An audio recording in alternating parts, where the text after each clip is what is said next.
Selamat datang kembali dalam pertemuan ini. Kita akan membahas tentang sejarah perekonomian Indonesia. Terima kasih yang sudah subscribe video Elita LTV ini sehingga video pembelajaran ini bisa terus berkembang menjadi lebih baik. Mari kita bersama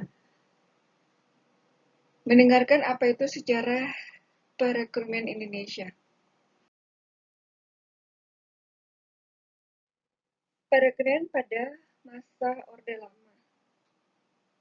Kita ketahui, perekonomian Indonesia pada masa Orde Lama ini dimulai sejak Indonesia merdeka tanggal 17 Agustus 1945 sampai dengan 10 Maret 1966. Pada masa ini, perekonomian Indonesia berkembang kurang menggembirakan. Keadaan ini tidak terlepas dari stabilitas politik yang tidak menguntungkan kehidupan ekonomi. Pada perekonomian pada masa Orde Lama, ini demokrasi yang dianut pada masa Orde Lama adalah demokrasi terpimpin dengan kabinet parlementer, yaitu para menteri yang bertanggung jawab kepada parlemen, dalam hal ini adalah wakil rakyat.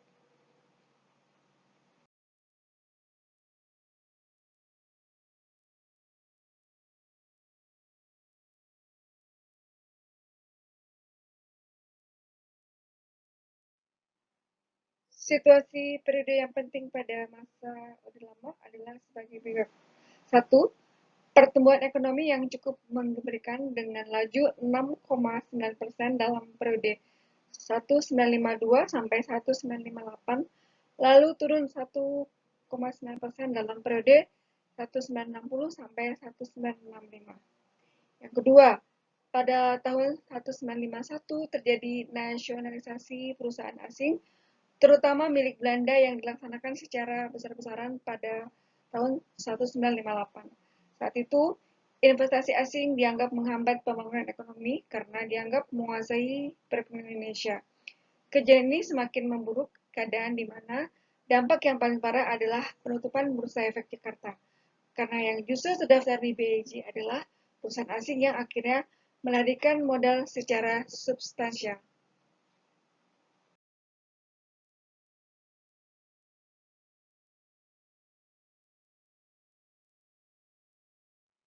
Ketiga, tahun 1965 didirikan Bank Perjuangan yang merupakan gabungan semua bank milik pemerintah. Yang keempat, ditinjau dari segi pekerjaan, hampir sebagian besar 72% bekerja di sektor pertanian, sedangkan sisanya 9,5% di sektor jasa, 6,7% di sektor perdagangan, dan 5,7% di sektor industri. Ditinjau dari neraca ekonomi, ini adalah yang kelima. Jadi yang kelima adalah ditinjau dari neraca ekonomi nasional pada masa Orde Lama sangat memprihatinkan. Anggaran pemerintah mengalami defisit yang semakin membesar dengan rata-rata defisitnya 1,37% dari pendapatan. Selain anggaran yang defisit, neraca perdagangan dan neraca pembayaran juga mengalami defisit.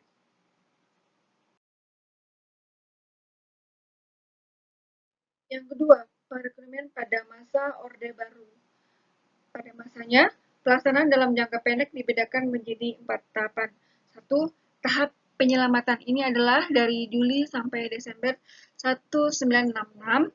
Yang kedua, tahap rehabilitasi, yaitu dari Januari sampai Juni 1967. Yang ketiga, tahap konsolidasi, yaitu dari Juli sampai Desember 1967. Dan yang keempat ada tahap stabilisasi, Januari sampai Juli 1968. Ini merupakan perekonomian pada masa Orde Baru yang dibedakan dalam 4 tahap tersebut.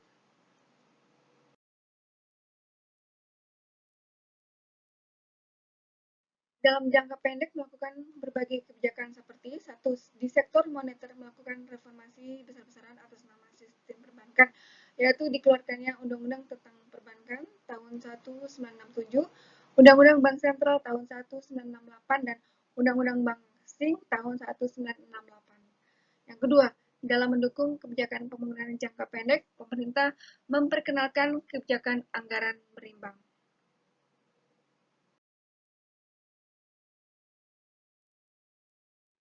dalam jangka panjang pada masa ini dituangkan melalui pembangunan 5 tahunan yang dikenal dengan pelita. Pelaksana pelita menerapkan strategi pembangunan yang dilanjutkan dengan kebijakan pembangunan yang berdasarkan trilogi pembangunan, yaitu 1. Pertumbuhan ekonomi yang cukup tinggi, yang kedua, pemerataan hasil-hasil pembangunan, dan yang ketiga, stabilitas nasional yang sehat serta dinamis.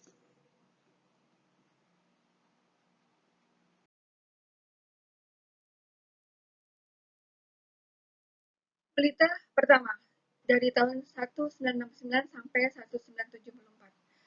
Pelita pertama, 1. Prioritas pertama diarahkan pada sasaran pemeliharaan stabilitas perekonomian diikuti oleh pertumbuhan yang cukup tinggi dan penempatan hasil-hasil pembangunan. Yang kedua, mampu mencapai pertumbuhan ekonomi sebesar 8,56% per tahun. Berikut pelita kedua, itu dari tahun 1974 sampai 1979.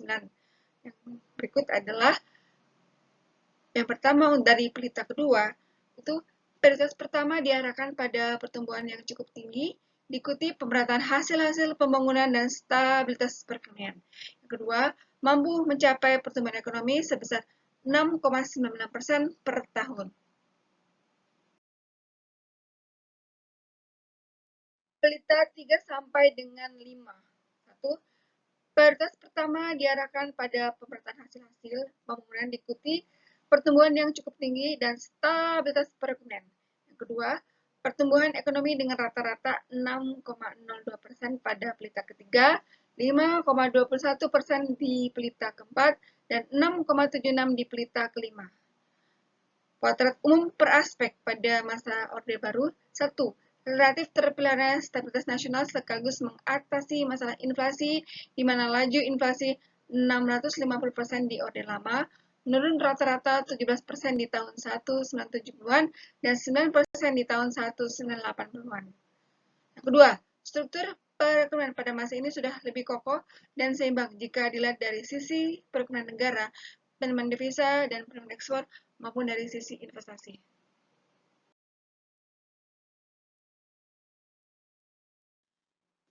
Yang ketiga, dalam bidang fiskal, prinsip anggaran berimbang yang dinamis dianut. Berimbang di sini berarti bahwa penerimaan senantiasa harus sama dengan pengeluaran. Dinamis berarti jika terjadi defisit, maka pengeluaran akan disesuaikan agar keseimbangan tetap terjaga. 4.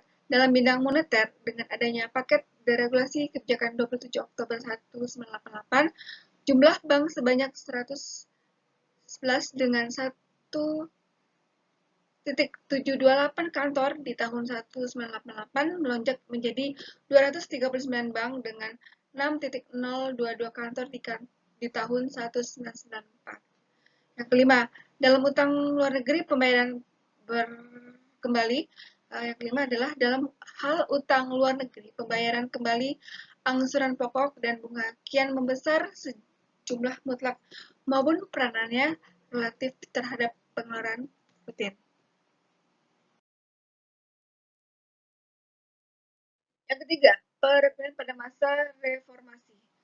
Perekonomian Indonesia pada masa reformasi diawali dengan krisis moneter atau depresiasi rupiah sejak September 2 tahun 1997, yaitu kinerja perekonomian Indonesia menurun tajam dan berubah menjadi krisis berkepanjangan di berbagai bidang. Yang kedua, dalam masa reformasi, krisis semakin parah karena adanya berbagai kelemahan mendasar dalam perekonomian nasional, terutama di tingkat mikro. Pengelolaan sektor swasta yang kurang efisien serta sistem perbankan yang rapuh menyebabkan gejolak nilai tukar rupiah menjadi krisis utang swasta dan krisis perbankan. Berikut yang ketiga, menghadapi kelemahan mendasar di sektor real dan sektor lainnya, pemerintah menempuh program stabilisasi dan reformasi untuk menyehatkan serta memulihkan perekonomian.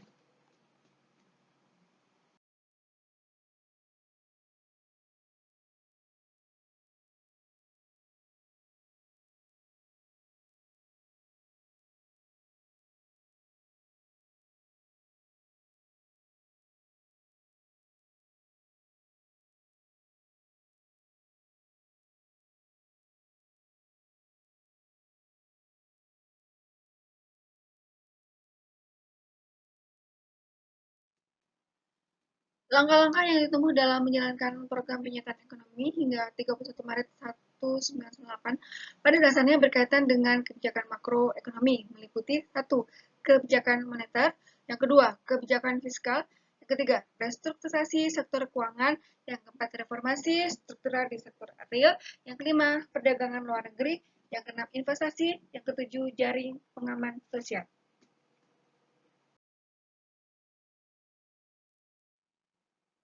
Yang keempat, perekonomian pada masa pemerintahan Susilo Bambang Yudhoyono.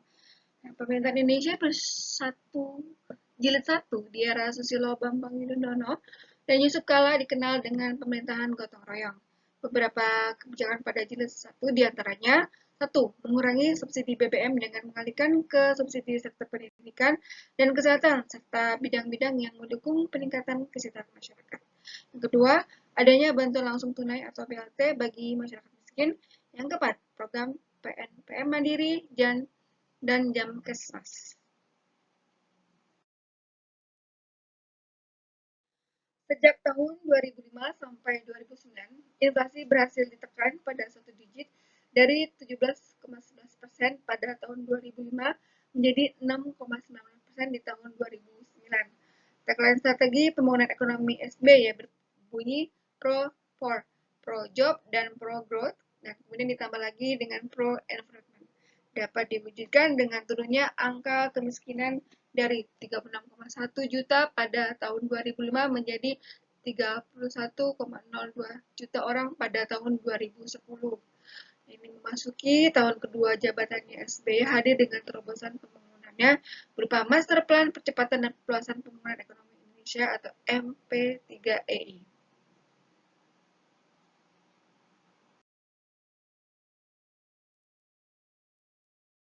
Pemerintah Indonesia Bersatu Jilid 2 era Susilo Bambang Yudhoyono dan Budiono menetapkan 4 kebijakan khususnya melalui Bank Indonesia, yaitu BI Rate, nilai tukar operasi moneter, serta kebijakan makroprudensial untuk pengelolaan likuiditas dan makroprudensial lalu lintas modal. Pada saat krisis global tahun 2009, negara superpower seperti Amerika Serikat dan Jepang berjatuhan, Indonesia justru mampu mencetak pertumbuhan positif sebesar 4,5%. Pada masa ini, menjadikan Indonesia sebagai salah satu negara pilihan tanpa berinvestasi. Indeks harga saham gabungan atau IHSG mencapai rekor tertinggi sepanjang sejarah dengan menembus 3.800.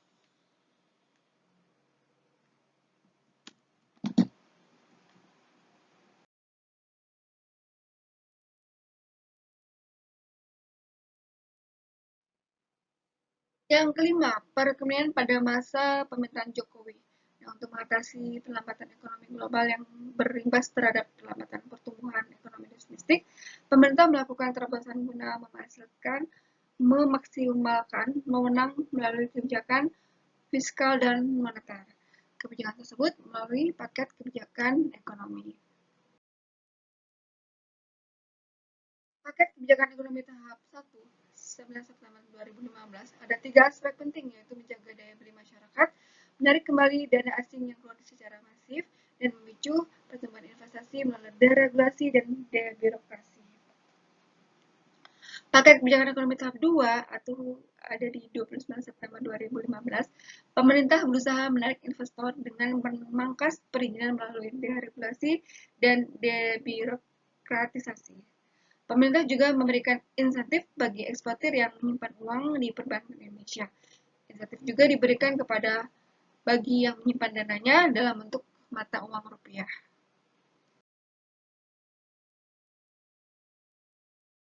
Paket kebijakan ekonomi tahap ketiga ada 7 Oktober 2015, itu pemerintah mengedepankan para pelaku industri agar dapat bertumbuh secara sustainable. Paket kebijakan ini dibagi 3 isu pokok, yaitu sektor keuangan, pertanian, dan industri. Tahap ini juga diamati bertujuan meningkatkan sektor supaya bukan secara langsung meningkatkan daya beli masyarakat. Paket kebijakan ekonomi tahap yang keempat itu 15 Oktober 2015. Paket pada tahap ini bertujuan mensejahterakan para buruh serta pelaku industri kecil atau mikro. Penghitungan upah minimum dirubah dan lebih transparan meskipun pada kenyataannya banyak buruh yang kurang setuju dengan pertemuan tersebut. Tapi ini penyaluran KUR juga dipermudah dan diperbanyak sasaran penerimanya.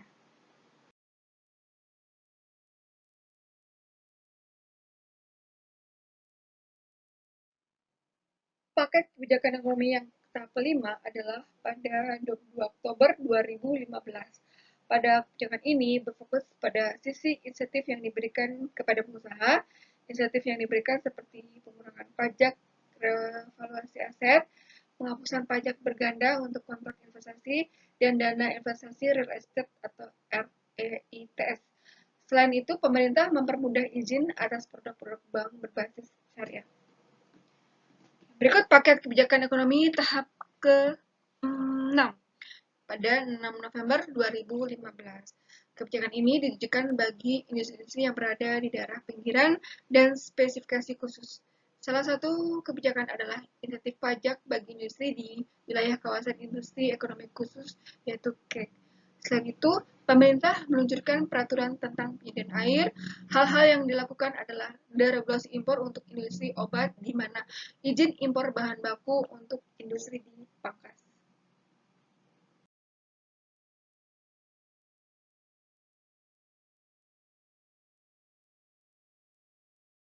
Terima kasih yang sudah menyimak video sejarah perdagangan Indonesia dalam video pembelajaran kali ini. Ya, terima kasih juga yang sudah mensubscribe video Elita LTV dan semoga kita terus berkembang dengan materi-materi yang lebih menarik. Terima kasih, sampai ketemu lagi.